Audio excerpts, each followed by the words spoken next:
Good afternoon, ladies and gentlemen. Welcome back to the Shadow and Sun Show, and welcome back to my review of the Vampirella Archives by Dynamite Comics. In here, you'll find the very first 7 Vampirella magazines. Let's take a look at the back cover. Again, Frank Frazetta. A couple of thoughts on that I'll get back to, but in September 1969, Vampirella #1 debuted with a stunning cover by the legendary Frank Frazetta and quickly made publishing history.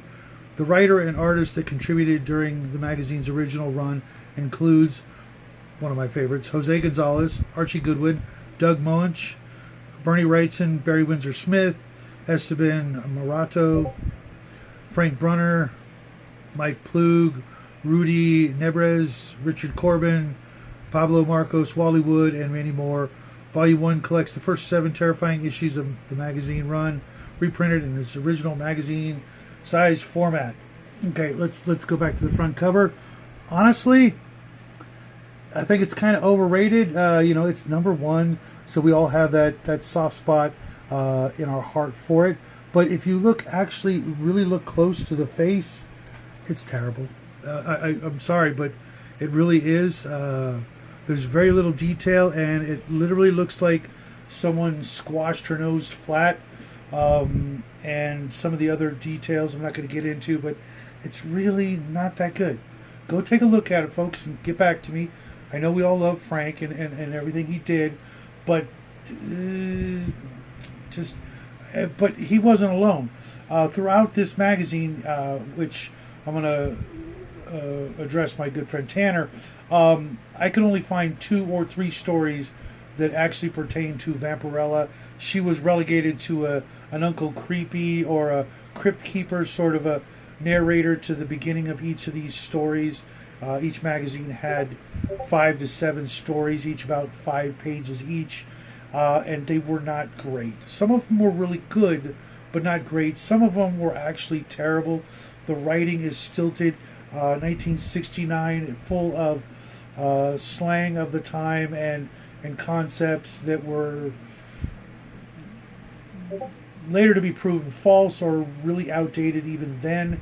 The art in here is fantastic, except the pictures of Vampirella. There are very few really good pictures of her in the beginning and the ends of each little story, where she throws in her 2 cents and tries to punish us with an overabundance of puns, which even back then I think probably came across as really corny. I guess they were trying to skirt that edge between EC comics and horror comics and not frighten too many parents seeing their children read this, which from what I remember, it was hard for kids to get these. These weren't out of the way, but kind of frowned upon for little kids to be getting these.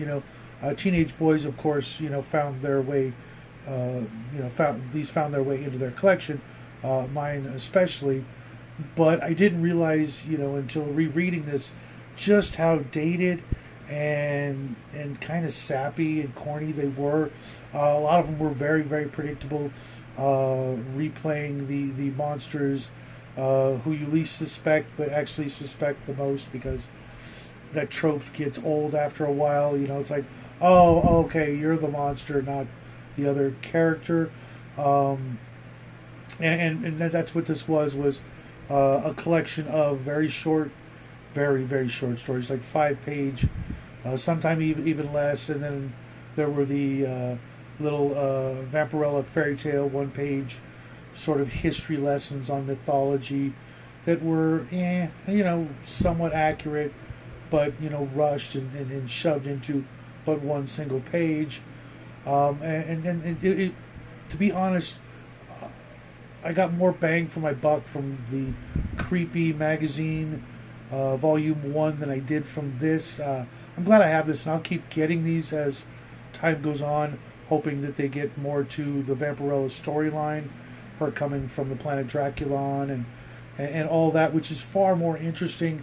I don't know why they didn't pursue that earlier, but this was 7 monthly issues, trying to make a buck, to keep the ink flowing, as it were. And you know, it's not the worst thing in my collection, but I'll be wary when I go into the next one, hoping that, you know, there are more stories about, you know, Vampirella as opposed to one-offs. There was in issue 7, there was a 3-part issue, 3 different witch stories squished together, having no discernible connection to one another, and they were pretty lame, to be honest. You know, just trying to stretch, you know, into new territory, I guess, and, you know, flex those muscles, but it wasn't really well done. I think if you guys are looking for horror stories, black and white art, the art is by far the best part of this. Some of my favorites, you know, Reed Crandall and Neil Adams, and I think there was a Wally Wood story in here, not written by but drawn by, and the better stories were in fact written by folks like Gardner Fox. Not top of the list of the better writers, but up there, so not too shabby. I can see why they brought him on. Nikolai Cuddy did some of the best. Don Glutt, Billy Graham, not the other Billy Graham, but this Billy Graham. Doug Moench, some really top-notch art. All of the characters looked so much better. I don't know why they didn't get those artists to draw Vampirella. Some of them are comically horrible. Yeah, I mean, they must have been paying by the, you know, the microdram of ink or something. It's just really, really disappointing. But the art from the other artists, I'm not going to say made up for it, because, you know, we went into it thinking, you know, hey, Vampirella, let's go see, you know, how it all started. As you know, I have hundreds and hundreds of Vampirella comic books from later companies. I think Dynamite and I forget the other couple of companies that put out a large number of, you know, Vampirella stories and compilations and things like that. You know, 1-shots and 6-shots and 12-shots and limited edition, this and that. All of that was far better than this, but, you know, this was 1969, and, you know, it's only going to get better. Although I hear they're going to actually kill her off, which is absolutely retarded. I mean, a character like this that's lasted since 69, 70, 80, 90, 2000, you know, almost as old as I am by, you know, 2 years younger. That's a long time to have a comic book character survive, and to think that they would kill her off,